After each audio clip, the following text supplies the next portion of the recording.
Hello, everyone. This is my text complexity instruction assignment. So just gonna dive right on into it. So what I was looking at was student A, who evidently is also named Andrew. Um, and the text that I'm looking at is the preamble of the Declaration of Independence.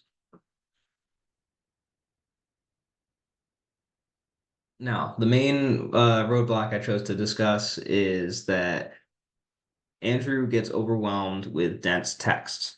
It's mentioned in his student profile that reading is not a preferred activity and that he gets easily overwhelmed with large amounts of text and he doesn't know where to begin and can get distracted pretty easily.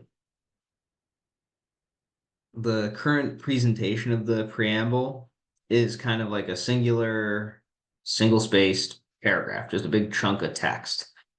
So one could assume that this would be a challenging thing for Andrew to read, and it may overwhelm him before he even begins to attempt it. So I'm going to just hop over, exit out of here, and just kind of show you that. So when you Google preamble to the Declaration of Independence, it gives you this text right here. Now it's not incredibly long, but at the same time, it is just one dense paragraph, and it has words like unalienable or prudence, sufferable, accustomed, usurpations, despotism. So like it's a pretty dense text and it's written in a little bit more archaic type of language. It's not written in language that we would see in the modern day. So it's hard to break down. So this would be something that would very realistically be a challenge for Andrew if he was presented with this in class and just was asked to read it and digest it and then talk about it.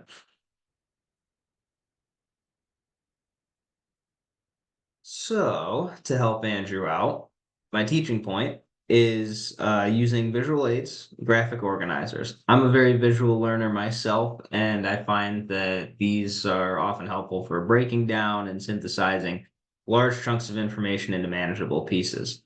So instead of confronting this big wall of text, Andrew can focus on the smaller and more digestible sections of the preamble with adult support. And hopefully, this will reduce his anxiety, make it a little easier for him to process all that information, especially if it's read aloud, because his student profile also said he really enjoys having text read aloud. He listens to podcasts and things like that as well. So graphic organizers, kind of like mind maps or flowcharts, Venn diagrams, any block diagrams, things like that, they can highlight the key concepts and relationships between the ideas in the text, and it can help Andrew identify and understand these main points that are going to be in the preamble without getting lost in the dense vocab or the details of it. And the rationale behind this is that the visual aids and graphic organizers help him organize his thoughts and to retain the information more effectively. These tools can simplify the complex information and give a visual framework for understanding the content of whatever text he's digesting. So you would think that at this point, I think it said Andrew is 10th grade, maybe 11th grade, but he's a high school kid. So it's not like it'd be the first time of him using graphic organizers. But in this context, it could be something that would be effective for him. So we're gonna go in assuming this isn't the first time he's ever seen a graphic organizer. But we'll still support the process for how we want him to specifically to be synthesizing the information within the organizer. And so we give him a few options as well with this. He could choose to fill in the organizer as he learns about each part, or he could try to fill things in after listening to it. And the goal is just to help him see the connections in the text and retain the information more effectively. So here's the example that I have. Realistically, if I were doing this with him in a classroom, I would have it on a much bigger size and I would also have it printed out so it was tangible. Um, so the goal here is to take each one of these chunks. I've chunked up the preamble and put it into sections 1, 2, 3, 4, and 5, and to just drag and drop these chunks into the graphic organizer one by one and talk about them and read them. So let me show you what that would look like. because I can't manipulate these from within the slideshow function. So imagine I'm sitting with Andrew and I'm saying, all right, bud, we're going to go through the preamble, and this is a really dense document, but we're going to work through it together, and I'm going to help you to understand it and kind of talk through it. So we're going to just start with parts. We're going to start with just parts and then connect the through lines through each part to kind of generate what the main idea is and what they're saying. So let's drag and drop number 1.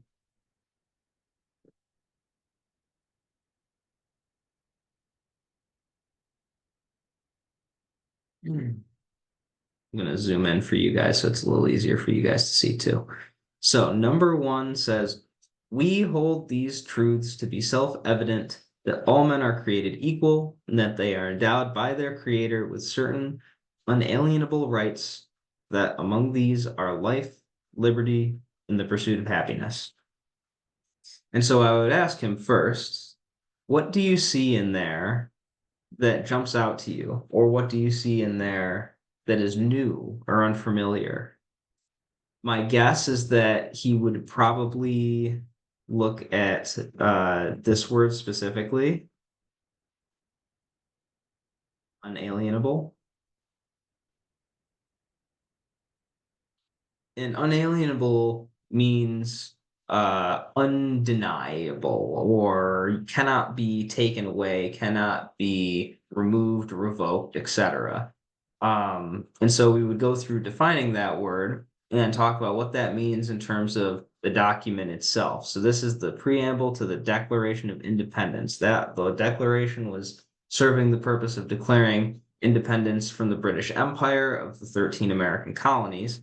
And this is the statement saying we have rights, rights that are bestowed upon us by our creator. The founders founded the country on Christian principles, the creator being Christian God, and that all men are created equal. Of course, the irony of this was that all men are created equal mainly referred to more wealthy landowning white men, and certainly not any minorities, but in, the modern age, we interpret that as equality for all, right? So we're looking at these different parts and breaking them down and what they mean in the larger context of this document. So all men are created equal. That's a big one. That these rights come down from not a king, which is what they were escaping from, right? They weren't escape. They were escaping from, servitude and tyrannical rule from the British Empire and the king, and that they have their rights not from the king but from the creator being God, and that these rights are that you have the right of life to live, the right of liberty, your liberation, your freedom, the ability to do what you want, and the ability to pursue what makes you happy. And so after going through these different parts, highlighting, talking about them with Andrew, then we would kind of just discuss like, all right, so that the meaning of this first part and all those tricky words, we hold these truths self-evident, so we believe in this. All men are created equal. The king doesn't give us these rights, the creator does, God does. The rights can't be taken away because God bestows them upon us. There are rights as human beings, and that we have a right to live how we want to live, the freedom to choose how we want to live our lives, and to pursue what makes us happy.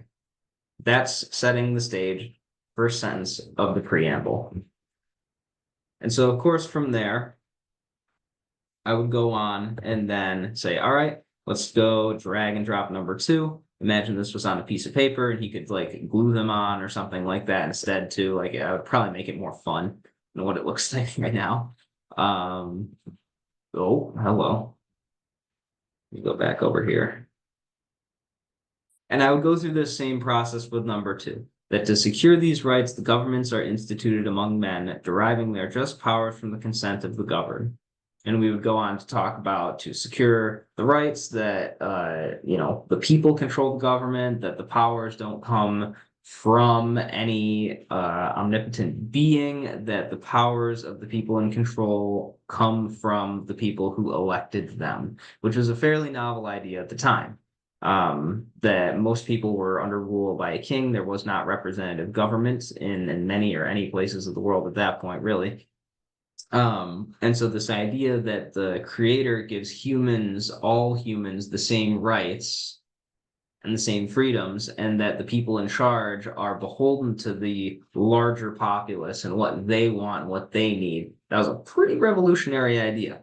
And so we would, of course, go through those types of things. 1, 2, 3, 4, and 5. And then, of course, left a little spot for any notes, questions, anything else that we may discuss that we could jot down as we're going through this. And also, if it was on a separate sheet of paper too, then I may include a margin or like a notes section underneath where he can kind of put definitions of words, things like that. I would likely include with a document like this a vocab list with some definitions, or we would have pre-read and gone through some key vocab words beforehand, so it wouldn't necessarily be the first time seeing this, to help them understand it a little bit better. But I think that breaking down a complex document in this way, especially if we were talking through it together, allows Andrew not to get caught up in the density of the text and the challenge of the words within the text, right? So he's going to be able to take this piece by piece and draw out meaning from each section of the preamble to construct the larger narrative of what the purpose of the document was. And so by doing that, he's going to be able to comprehend the document better. He's going to be able to recall specific details from the document better, and just overall have a much better understanding of the content than he would otherwise if I were just to plop this in front of him and say, go, right? That would not work for Andrew.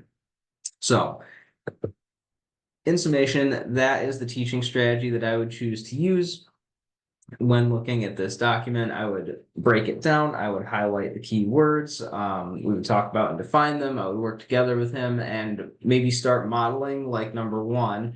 And then as we work through 2, 3, 4, 5, have that gradual release of responsibility where he begins to break it down a little bit more with less of my support, begins to try to define the words without my support using context clues, begins to give me the main idea that he's getting from it instead of me explaining to him what the main idea could be. So that is my text complexity strategy instruction. Hope you found it interesting, and I can't wait to see what you guys came up with as well. Thank you.